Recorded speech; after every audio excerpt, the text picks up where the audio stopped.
Welcome to the Sermon Podcast for Family Life Church. We meet every Sunday morning and in homes throughout the week in our area to connect with others and with God, to serve others like Christ would, and to grow in the knowledge of Jesus Christ.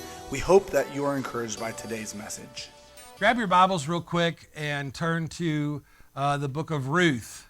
The book of Ruth and chapter 1. Ruth is in the Old Testament. You thought she was your best friend's sister, but she really is in the Old Testament. And so we're going to start out studying the book of Ruth. Today is obviously Father's Day, and I would be remiss because I'm a card-carrying dad joke father. How many of you guys tell dad jokes? One of you? Occasionally? Yeah, well, I love to tell dad jokes, and I expect them to laugh. And even if I have to pay them to laugh, I'll pay whatever to pay to get my laughs, I'll do it.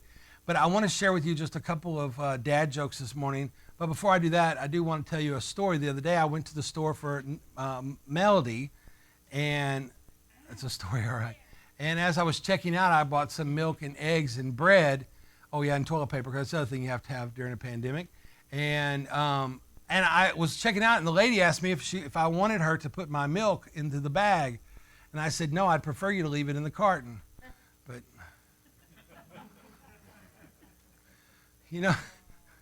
we had a much larger first crowd this morning, and there was a delay like that. There was a pause between my joke and their laughter, and I think there must be a delay from where I'm at to where you're at.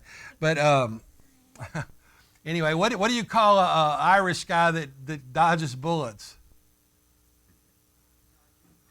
No, ricochet. Anyway, so...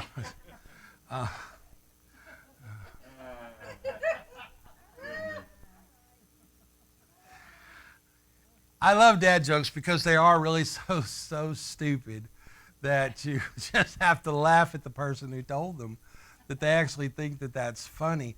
But what I really like about dad jokes sometimes is because it's like good news, bad news kind of a thing. How many of you like that good news, like, this happened and then that happened? If somebody walks up to you and says, hey, I got good news and bad news, most of us say, well, tell me the bad news first so we can end it good. And so sometimes there's stories like that, like you heard me say a few weeks ago about the story of the two guys that loved football. And their deal with one another was if one of them ever died, whichever one died first, when he got to heaven, would come back and tell the other one if football was in heaven. And so sure enough, one of his friend died, and he went to heaven. And he came back and he said, guess what? There is football in heaven. And the guy said, yes, I knew there would be football in heaven. And his buddy said, yes, and you're playing quarterback Friday. Okay, so that's an example. That's an example of a, Logan, that was funny. That was your time to laugh there, buddy. Just because you're a graduate now doesn't mean you don't laugh at my jokes. I'm playing with you, Logan. So that's a good news. That's a good news. That's a good news, bad news kind of a thing. And sometimes, our life, I think why we identify with that is because our life is kind of like a microcosm of that. Because in our life, that's what we have. We have good news, and then right behind it usually comes what? Bad news. And then we can't wait for it to be the good news turn, or sometimes bad news takes two turns. And our life is just kind of a mixed bag of that kind of a thing. Like, for example, like you get accepted into your favorite college, the school you've been wanting to go to, and you get approved to go to that college. That's the good news. The bad news is they don't give you a full scholarship, only partial, and you have to work like a dog to make it through. Okay, so that's good news, bad news. Here's good news, bad news illustration. Your wife, you just recently got married and you're ready to start having a family, so your wife has gotten pregnant right off the bat and everything's going the way that you guys wanted to plan. That's the good news. The bad news is your mother-in-law is moving in to help raise the child, okay? So anyway, I'm not going to look. Is she laughing? Just tell me. Is she laughing or is she standing up, coming up here? So anyway, yeah, it went from this to this. And so all right, here's the last one. Like you like football like I do, and so your kids grow up, your young boys grow up to love football. The bad news is they're Eagles fans, okay? Some of you don't get that. Diane Curry was here this morning. She got that. Maybe it was aimed at her. But anyway, I think we like this good news, bad news thing, and this has a lot to do with the Bible, so hold on, okay? I'm not just doing an opening monologue here. But bad news, the fact of the matter is we don't always get just good news, bad news. sometimes we get bad news, worse news. How many of you say that's more like my life? Okay, the first one, no, that's not me. I passed that when I was in grade school. I'm up like, here's bad news, worse news. That is, you're talking with your doctor, and your doctor says, I've got bad news and worse news. And you say, okay, give me the bad news first. And he says, you've got 24 hours to live. You say, my goodness, what's the worst news? He said, I've been trying to reach you since yesterday. So anyway, that's just an example. Okay, so you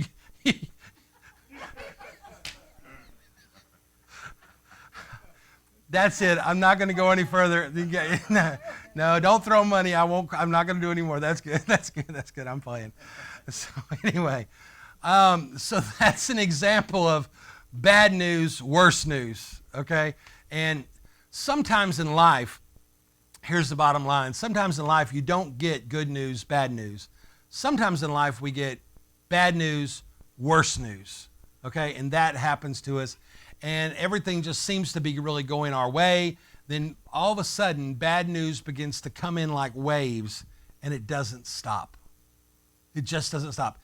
I'm not going to ask you to raise your hand, but I think probably most of you have been there at one point in your life, maybe you're there now, where it just seemed like bad news started, and now there's just wave after wave after wave of bad thing, bad thing, bad thing, worse, worse, and worse. And the problem is, when bad news just becomes the norm in your life, then when something good happens, you're really you're suspicious of it. You're like, I don't know about this. There's no way this is happening to me because everything. So you really struggle to even really enjoy God's blessing because you've been going from bad to worse, or worse, worse, worse, and worse. And there's a good in there, and you're like, hold on, this does not fit in my equation of life. How many of you have ever been there like that? That you kind of just like, I'm suspicious of what goes on. So what do you do? Then the question kind of becomes, what do you do when you keep getting knocked lower and lower and lower, and life just seems to be hitting you, and you ask that crazy question you should never ask, can it get any worse? Absolutely. Okay, I just want to be pastor encouragement today. Yes, it can get worse. Don't ask that question because you don't want to know the answer, okay? That's a question you don't want to ask, but that's a fair question. So that's why we're starting this series today, because at some point it makes you just want to throw your hands up or out, and it makes you want to ask this question or something like it. Man, when is it going to stop? Have you ever asked that question? I'm sure you have. Just stop this ride and let me off. I've had enough. Enough is enough. I can't take any more. When will it stop? Well, a few months ago, seems like a few years ago when this pandemic started, that's kind of how I felt. The first couple of weeks was absolutely kind of fun because Melody couldn't go shopping. She had to stay home with me. I'm loving it. Okay? I was getting 3 meals a day cooked. I'm like, this is better than prison. You know what I'm saying? I mean, how much gooder can it get? And then poor Melody began to hit in for her. Oh, I am in prison. I can't go anywhere. And I can't. You know what I'm saying? Let me give you a warning, guys. With this stupid green thing that our governor first gave, Melody finally escaped to go shopping. And she went with her daughter. What a stupid mistake I made. I should have played sick that day and said, you can't go because I'm dying over here. Because like all the money that we'd saved during that time, well, Jim, it's all gone. Okay? And I was like, I'm ahead. No, I'm behind. Just like I was when I went into this thing, okay? So we asked the question, and it's a really fair question, when is it going to stop? And so that's why we're starting this 6-week study kind of on the Old Testament book of Ruth. Now, most of you know Ruth from the story because Ruth is the sort of heroine. Is that how you say that word? Not heroin, but not heroin like the medicine. How do you spell it? It's Heroine. Heroine. Heroin. I said it right. Yeah, Melody looked at me like, no, she's not on drugs, but she's not like heroin, but she's a heroine. She's the heroine. I don't know what it's called. She's the female hero, okay? She's the hero-ess of this story, all right? And most people like this story because of the surprising and totally unexpected romance between Ruth and who? Boaz. That most churches, when that's preached, that's the angle they take it from this angle here, but I'm not most pastors, okay? So I want to see if I can't maybe tackle this from a different view. Maybe you've heard it this way before, and it's all fine, well, and good. But if it weren't for Ruth's mother-in-law, Naomi, all right, Ruth's story wouldn't even really be a story that you would ever know about, because Ruth's story of redemption is really piggybacked on Naomi's story of tragedy and grief. So what really brought us the story was Naomi. On the back of all the tragedy and all the grief she went through, she brought in the story of Ruth. Okay? Now, yes, the story of Ruth and the romance with Boaz, all this is real, and that's a great way to look at the scripture. It's not incorrect. It's another way to do it. Here's another way of doing it. I want us to focus in today on Naomi and what Naomi did and what we can learn from that, because all of us will come to the time, if you're not there already, that we ask the question, when will this stop? Now, the title of my message, Bob, if you can put that up there, the one thing that you need to know in your life when the bottom falls out. When the bottom falls out, okay? And if you haven't been there in life, you will get there in life. When it just seems like everything falls out, everything just comes to a screeching halt or to a bad time. So let's read in Ruth chapter 1, verse 1. It says, in the days when the judges ruled in Israel. Stop right there. The day when the judges ruled in Israel. You're probably familiar with a guy named David. How many of you heard of David? David was the king over Israel. But before he was a king, he was a teenager who defeated who? Goliath, absolutely. David was king over Israel. He wasn't the first king over Israel. Saul was a king over Israel. And God never intended for Israel to have a king, because God himself was their king. That was not his plan, for there to ever be that kingship. Israel wasn't a monarch, and it certainly wasn't a democracy. It was a theocracy. It was all under God. Okay? That's the way God wanted it. All right? So it's important, because for centuries God had set it up where men and women of Israel's judges to make sure that the people were law-abiding citizens. There were laws there. But the first thing the author of Ruth is doing is telling us in the time that the judges rule. Why is that important? Because if you're going to read the Bible, it's important that you know why it's there. He said in the time when the judges ruled in Israel, he's letting you know the time reference that this is going on. So it's important to know, all right? Log it down in your brain. It's important to know. So he says a severe famine came upon the land. So a man from Bethlehem, you ever heard of that place? Absolutely. In Judah, left his home and went to live in the country of Moab, taking his wife and 2 sons with him. The man's name was Elimelech. If you really want to do something cruel to your child, name them Sue, your little boy, or name them Elimelech. Okay? It reminds me of the song. Remember that song? A wing, a wap, a wing, a wap, a wing. Remember that? And I'm coming, Elimelech, Elimelech, a wee, wee, dee, dee, dee, dee, dee, dee, dee. Elimelech sleeps tonight, or something. I don't know. There's something weird about being called Elimelech. And his wife was Naomi, okay? There were 2 sons named Mahlon and Chilion, and they were Ephraimites from Bethlehem in the land of Judah. And when they reached Moab, they settled there. Now, let me say that guys who are a lot smarter, guys and girls who are a lot smarter than me, have started kind of debating this about the decision to move from Israel to Moab, and that decision was the big trigger that caused all of Naomi's problems. Okay, I'm telling you a story. Stay with me here. The decision to move from Israel to Moab is what started all the problems for Naomi. It kind of started a domino effect. It was one domino that went down, which led to another, and before long, it just kind of got crazy. The reason that theologians believe this might be true is this. Number one, you don't see Elimelech asking God whether or not he should take his family to Moab. And before we make any move, we know we do what? Talk to God. He doesn't do that. He just makes the decision to just move. Number two, here's the fun part. God had already told his people that he wanted them to stay away from the Moabites. So not only did he not ask, I personally believe had he asked, God would have said, I've already told you no.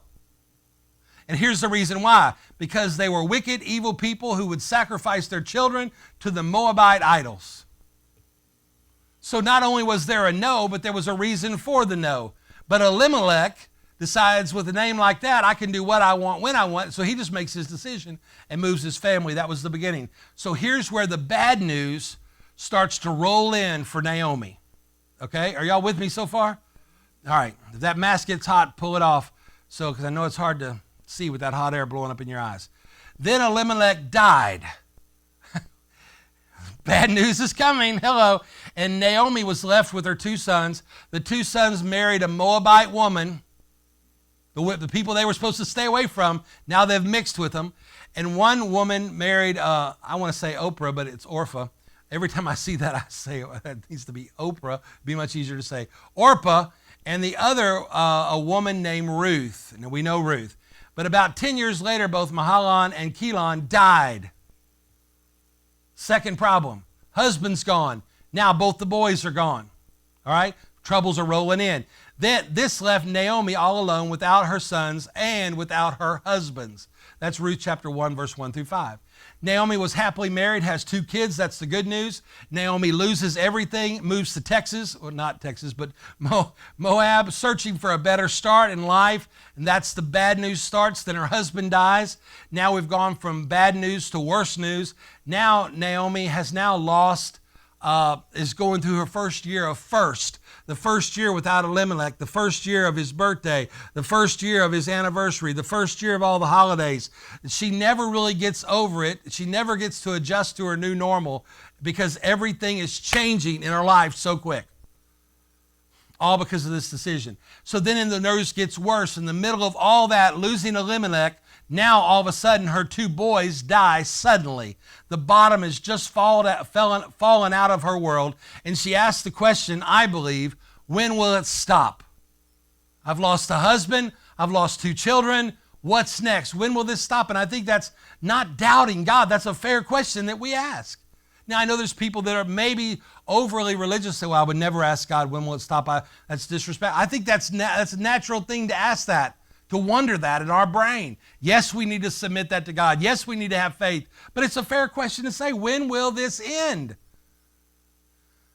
I mean, we're looking at what's going on in our nation now. It started with a pandemic, okay, back 3 or 4 months ago.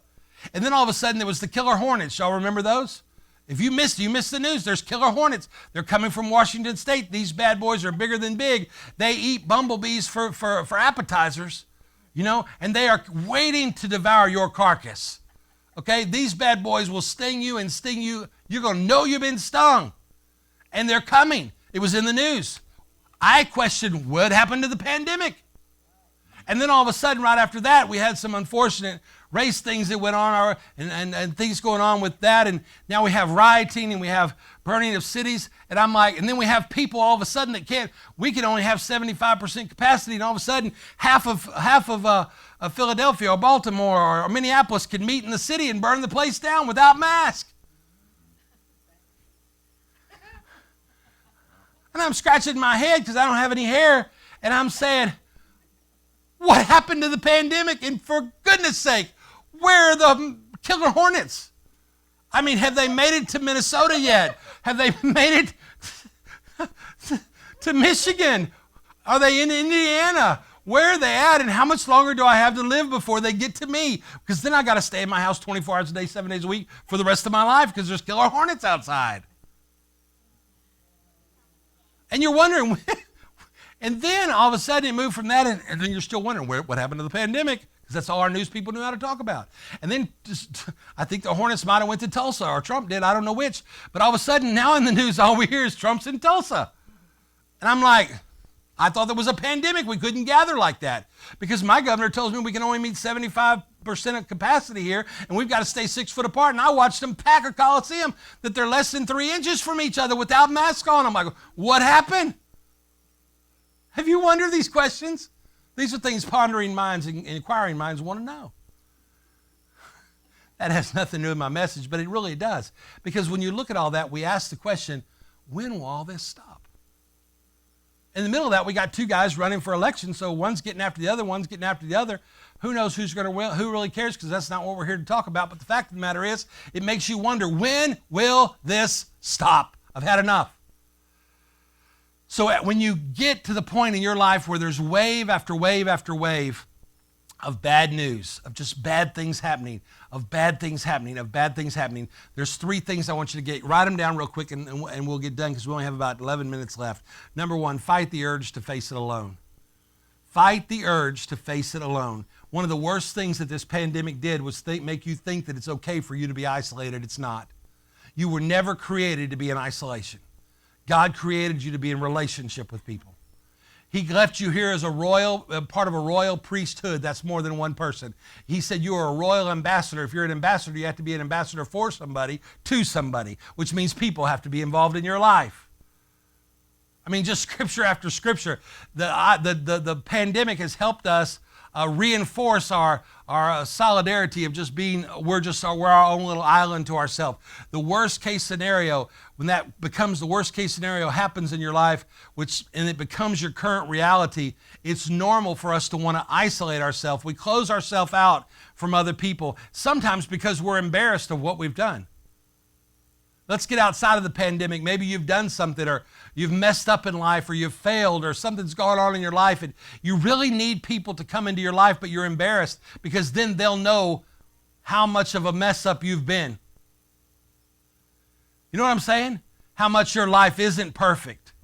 How much you make mistakes in your life. Those things that are in your closet that you think nobody will ever know, all of a sudden, they're now in your closet and they see them all. Y'all are looking at me like, oh, I don't have anything like that. Yeah, I mean, we all got those things where it's like, I'd prefer for no one to ever know that. I'm a private person. So we're embarrassed to let people in. When the fact of the matter is that I'm urging you, don't face whatever your bad news is alone. Let's read on. I'll prove it to you. Luke chapter 1, verse 6.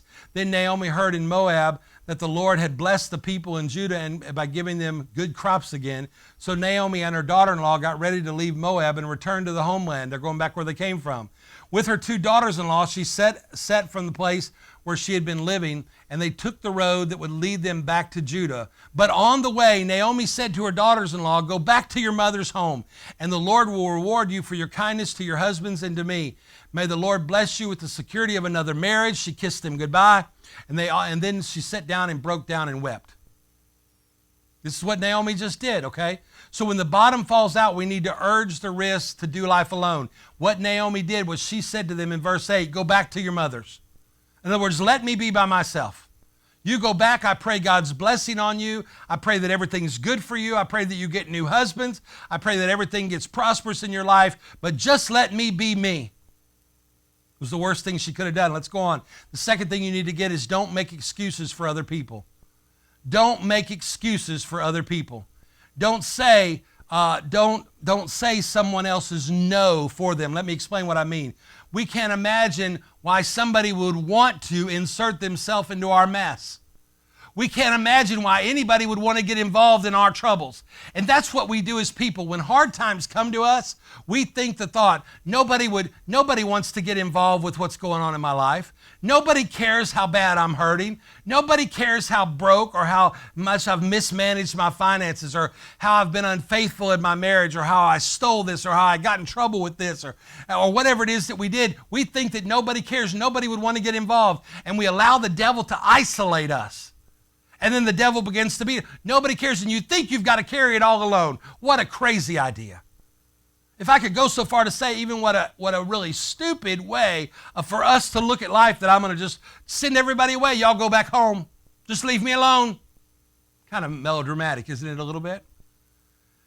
So the second thing is don't make excuses for other people. Look what happens with Naomi and her two daughters-in-law. Some of y'all looking at me like a mule looking at a new gate, but it's okay. Verse 10, the daughters say this, no, they said, we want to go with you and your people. But Naomi replied, why should you go with me? There's a little dialogue going on. Can I still give birth to other sons? This is Naomi talking. Guys, will you listen to how crazy this is, what this woman's fixing to say? She says, can I still give birth to other sons who could grow up and be your husbands? No. I mean, is that not funny to you? I'm like, where did you come up with that at? Okay, no, you can't go back. Anyway, maybe it's just funny to me. Verse 12, no, my daughters, return to your parents' home, for I am too old to marry again. And even if it were possible, and if I were to get married tonight and bear sons, then what? Would you wait for them to grow up and refuse to marry anybody else? No, of course not, my daughters. What a bunch of nonsense. What a bunch of hooey here. You know, just go in, leave me alone, I'll be okay by myself. Y'all just go on. It'll be okay, bless God. Okay, listen. And then Naomi says, things are far more bitter for me than you because the Lord himself has raised his fist against me. Did you catch that? Things are far more bitter for me than for you. It's amazing how bitterness and resentment can shape our perspective of the world. Bitterness of what happened to me. This shouldn't have happened to me. It's a sense of entitlement that we've all got. This shouldn't have happened to me. I'm better than this. That should have never come my way. I'm bitter about it. I'm resented. And it shapes our perspective of how we look at the world around us, which includes the people that we're supposed to be witnesses to. So it's easy. It's so easy for us to see this in other people's lives because most of you are going, amen, that's right. They shouldn't do that. But I'm talking to you. And I'm talking to me. You're thinking of somebody else. I wonder, this applies to sister so-and-so. I need to tell her about this. She needs to hear this man's message. My Lord, that's for her. No, it's for you. It's for everyone hearing my voice right now, including myself. It's easy to see it in other people's lives. So Naomi hasn't really thought long and hard about this. She says, the way I think of it, these three ladies kind of started on a road trip, if you would stick with me for a second, and it's their first night out. Maybe they're staying at the Holiday Inn Express, and Naomi springs this on them and says all of a sudden, hey, before we get too far on this trip, I think it's not for you guys too late. Just go back home. Go back to your own families. Don't make this trip with me. It's going to be too hard. I mean, they're already one day out. So Naomi isn't coming from a place of being rational here. Are you following this story? She's not being rational here. She says, things are far more bitter for me than for you. Now, guys, there's a whole message series that we could preach there on comparing your hurts to someone else's hurts. And there are people, how many of you, don't raise your heads, but how many of you know people that every time you tell them, oh, I'm really having a rough day, I'm having this, oh, yes, let me just tell you, this happened to me, this happened to me, this happened to me. You know what I'm saying? And it's like, oh my goodness, we're trying to weigh out who had the worst week, who had the longest day. Fact of the matter is, neither one of us did. There's 24 hours in both our days. And we compare our hurts to somebody else's hurt. So she's making major decisions from a broken heart, and that's not when you want to make major decisions at all. When your heart is broken, when you are your maddest, when you are out of control, you're maybe even angry, that's the worst time in the world to make a decision. That's the best time in the world to go to God. Just lay it out. God, I'm mad. God, I'm frustrated. God, this shouldn't have happened to me. God, this wasn't fair. God, this wasn't right. David prayed, God, break the back of my enemy. You know, who's one of those, rip their tongue out, God. Twist their nose inside out, God. I mean, he didn't say those things, but you follow what I'm saying.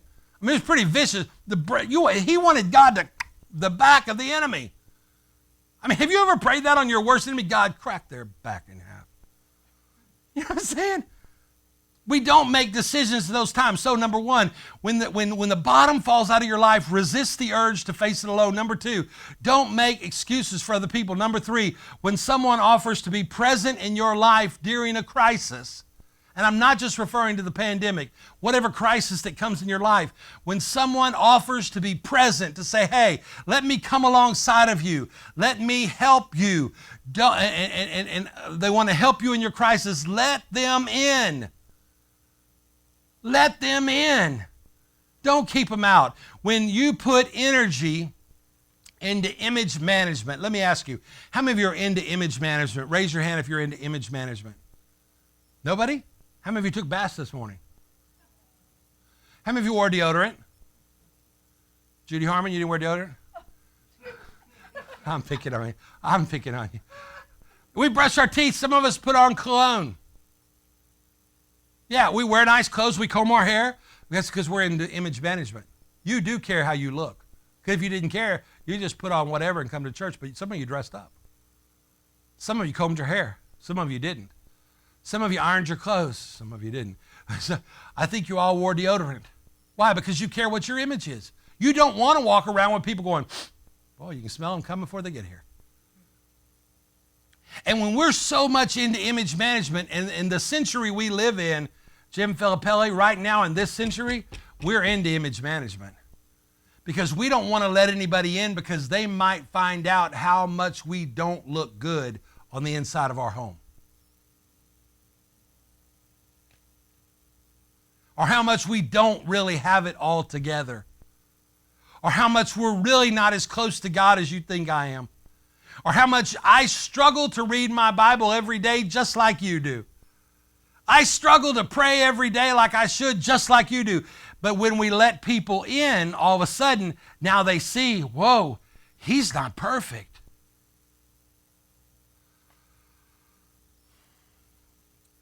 When someone offers to be present in your life during a crisis, you need to let them in. Let's read that in Ruth chapter 1, verse 14. And again, they wept together. And Orpah kissed her mother-in-law goodbye. Orpah's decided to go back. But Ruth clung tightly to Naomi. Look, Naomi said to her, your sister-in-law has gone back to her people and to her gods. You should go do the same. But Ruth replied, don't ask me to leave you and turn back. She kind of just said, would you hush?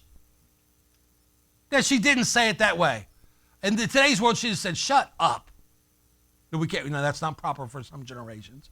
But for this generation, they said, would you please shut up? Psst. Talk to the hand. So Ruth is saying this, don't ask me to leave you and turn back. She says these words, we've heard them, wherever you go, I'll go. Wherever you live, I'll live. Your people will be my people, and God will be my God. And wherever you die, I will die, and I will be buried too. May the Lord punish me severely if I allow anything else to separate us. How many would like some friends like that? Well, you got to let them in.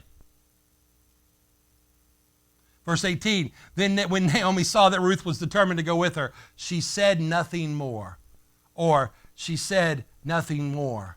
She said nothing because she realized that Naomi wanted to go. Now, I'll be honest with you. Of all the messages I've ever preached, I understand this message the least. I don't know why I'm preaching it. I don't know who it's for or whether what you're going to hear, maybe it's somebody watching on Facebook Live.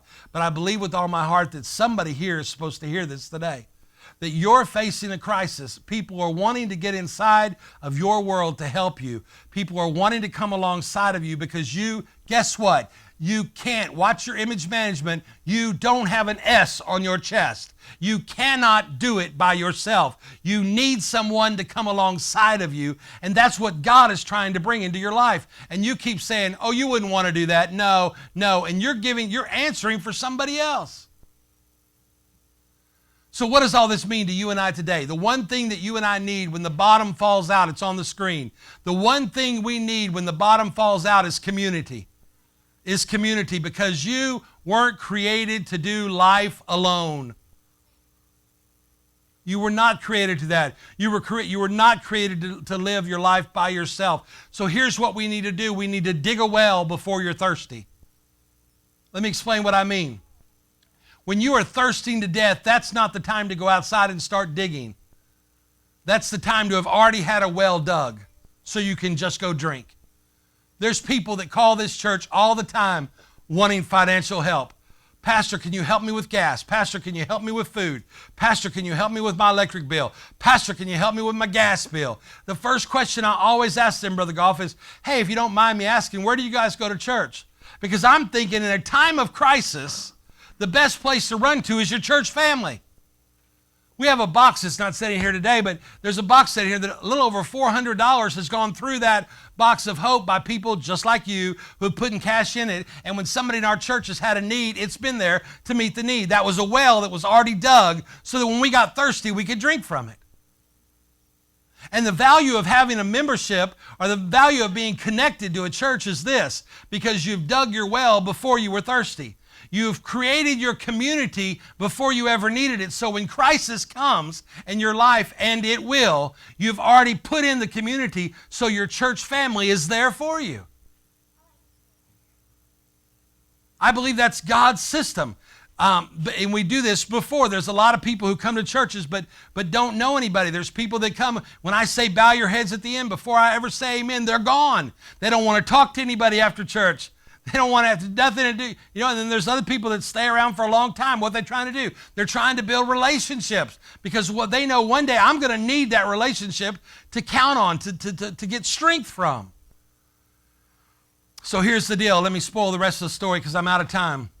It turns out for Naomi at the end of the story, in fact, it turns out to really good news. In fact, if she would have known the end of her story, of course, she couldn't read the book of Ruth because she was writing it at the time. And because of Jesus, the bad news didn't win out in the end. And here's the little motto. If you don't get anything else I say today, just remember this. If it ain't good, God ain't done. If it ain't good, God ain't done. Why do you say that? Because my Bible says that God will make something good come out of those things to those who called according to Him and called and love Him and called according to His purpose. I couldn't get it out. He said He'll make something good come out of it. No, something good may not start there, but I believe something good will come out of it. So how do I know? Is this God or is this, what is this going on? If it ain't good, then it ain't God. I know that's not good language, but just remember that. If it ain't good, then it's not God. Just wait. God's still working. Just wait. God's going to make something good come out of what is going through. And guys, that's the hope that we have as Christians. Regardless of the hell that comes against us and literal forces of hell, regardless of what people may say, regardless of what our society may go wacko and crazy, or your husband or wife or your son or daughter or your finances, and everything just seems like the bottom fell out, I can hold on to the fact that guess what? It's really bad right now, but I believe this, that when God gets done with it, I'll see something good out of this pile of rubbish. And therein is my faith. We're studying the book of Philippians on Wednesday nights, and we're talking about just that in the middle of all that. In the middle of all that nonsense. Last night, right before I started going to sleep, all of a sudden my back started hurting, and I had some other symptoms of kidney stone. I've had kidney stones 2 or 3 other times, and I'm like, guess what? I'm giving birth to a kidney stone. And the devil reminded me so quick. He said, oh, remember, you got to count it all joy. Remember, don't look at the circumstances. Remember, you said that, Pastor. Nanny, nanny, boo, boo.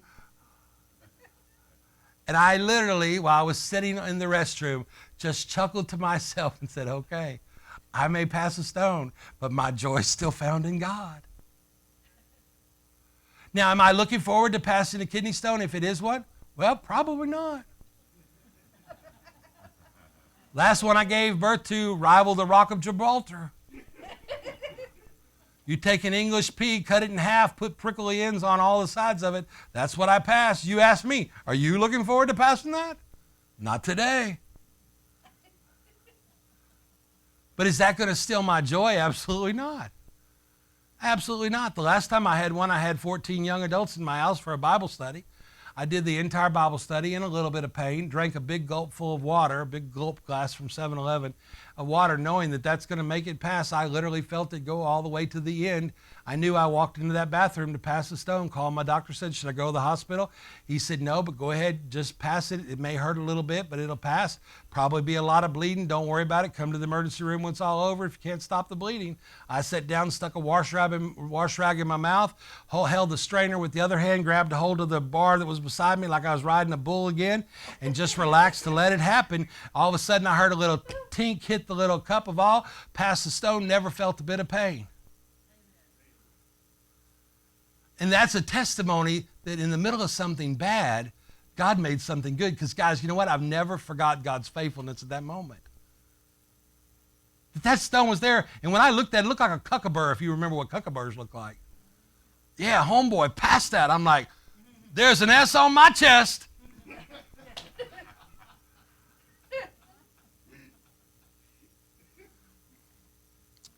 Because of Jesus, bad news won't be the last word in your life either.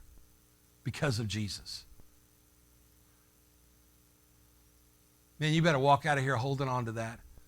Because in the world that we live in, there's no telling what will happen next. And if your foundation is built on anything else but that, you're in the big trouble because your home's not going to make it. My foundation is built on the fact that because of Jesus, the last word spoken will be the best word spoken. Yeah, it may be rough between point A and point B, but I'm confident in knowing that when it's all said and done, that it's going to be something good because God's in it. Where does all that start? And I'm closing, I promise. It all starts with your relationship with Jesus Christ. If you have never asked Jesus Christ to come into your life, you don't get to be part of the family by just attending family meetings or coming to the family with what do you call family? What do you call that when families get together? Reunion. That's not where you become part of the family.